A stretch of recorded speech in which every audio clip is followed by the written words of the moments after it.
औज़ुबिल्लाहिमिनश्शैतानिर्रजीम बिस्मिल्लाहिर्रहमानिर्रहीम। My dear friends, अस्सलाम वालेकुम वरहमतुल्लाहि वबरकातुहू। डियर फ्रेंड्स, आज मैं आपको वॉशिंग मशीन की मोटर को कैपेसिटर लगाना सिखाऊंगा कि इसको कैपेसिटर कैसे लगाया जाता है और इसके टर्मिनल को कैसे चेक किया जाता है। तो दोस्तों, ये मेरे पास एक सीरीज बोर्ड मौजूद है जिसमें मैं आप लोगों को इसके टर्मिनल को चेक करके दिखाऊंगा, क्योंकि इसमें दो कोयलें होती हैं और उसके से बाहर जो है किसी मोटर के 4 टर्मिनल निकाले जाते हैं और किसी मोटर के 3 टर्मिनल निकाले जाते हैं। तो दोस्तों, तो इस बोर्ड में सप्लाई आ रही है और इस सॉकेट में मैंने इस तार को लगाया। तो जैसे ही इसका सर्किट मुकम्मल होगा तो लैंप रोशन होगा। तो दोस्तों, ये लैंप आपको रोशन दिखाई दे रहा है। तो अब मैं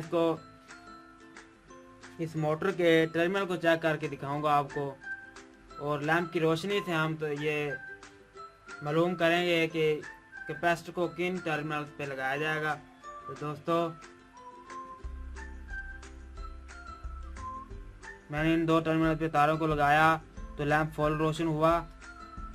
तो एक तार मैं यहीं पे लगे रहने दूंगा, तो दूसरी तार को मैंने यहाँ पे लगाया तो लैंप उसी रोशनी पे दोबारा रोशन हुआ जैसे पहले रोशन हुआ था। तो ये 2 तारें ब्लैक कलर की हैं। मैंने जब इसको इस पे लगाया तो ये जो लैंप है थोड़ा सा मध्यम रोशन हुआ। तो जिन तारों पे लैंप मध्यम रोशन होगा उन तारों पे कैपेसिटर के कनेक्शन किए जाएंगे और एक तार बच जाएगी, यानी न्यूट्रल लगाई जाएगी और कैपेसिटर के किसी भी टर्मिनल के साथ फेज सप्लाई का कनेक्शन किया जाएगा। तो दोस्तों, अब मैं आपको इस कैपेसिटर को लगा के आप लोगों को इस मोटर को चला के दिखाता हूँ। तो मैंने इसकी सप्लाई को उतारा और अब मैं इसके कनेक्शन करता हूँ। ये ब्लैक कलर की दोनों तारें जो हैं मैंने इस कैपेसिटर के साथ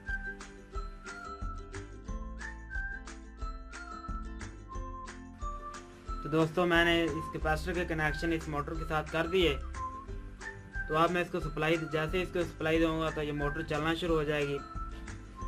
ये मैंने एक न्यूट्रल सप्लाई जो है इस मोटर की तार के साथ लगाई और जो फेज सप्लाई है वो मैंने कैपेसिटर को दी।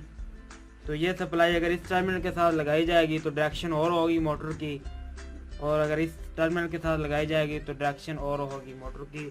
तो अब मैंने इसको पहले सीरीज पे लगाता हूँ। मैंने इसका स्विच सीरीज पे लगाया तो ये लैंप रोशन हुआ और ये मोटर जो है ठीक है। अब मैं इसको डायरेक्ट सप्लाई पे लगाऊंगा तो ये मोटर चलेगी, क्योंकि कैपेसिटर की जो लैंप है उसकी रेजिस्टेंस बहुत ज़्यादा है, तो इसलिए ये मोटर नहीं चल रही। मैंने इसको सप्लाई को यहाँ पे लगाया तो आप लोगों को ये मोटर जो है चलते हुए दिखाई दे रही है।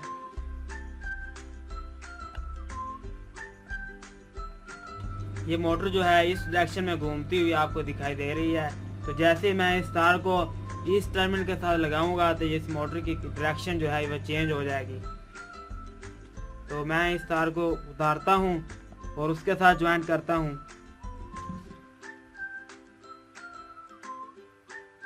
मैंने इसकी ज्वाइंटिंग जो है इस तार के साथ कर दी, इसके टर्मिनल को चेंज कर दिया। तो इसकी डायरेक्शन जो है आप लोगों को इस तरफ ये मोटर घूम रही है, इसकी डायरेक्शन चेंज हो गई। तो ये थी इसकी ऑपरेटिंग। तो दोस्तों, अगर ये मेरी वीडियो आपको पसंद आई हो तो इसको लाइक ज़रूर करें और इस मेरे चैनल को सब्सक्राइब लाजमी करें। और अगर आपको कोई मसला हो, इसकी समझ ना आ रही हो तो मुझे कमेंट में ज़रूर बताएं, ताकि ऐसी वीडियो आप तक पहुंचते रहें। Thanks for watching. अल्लाह निगहबान।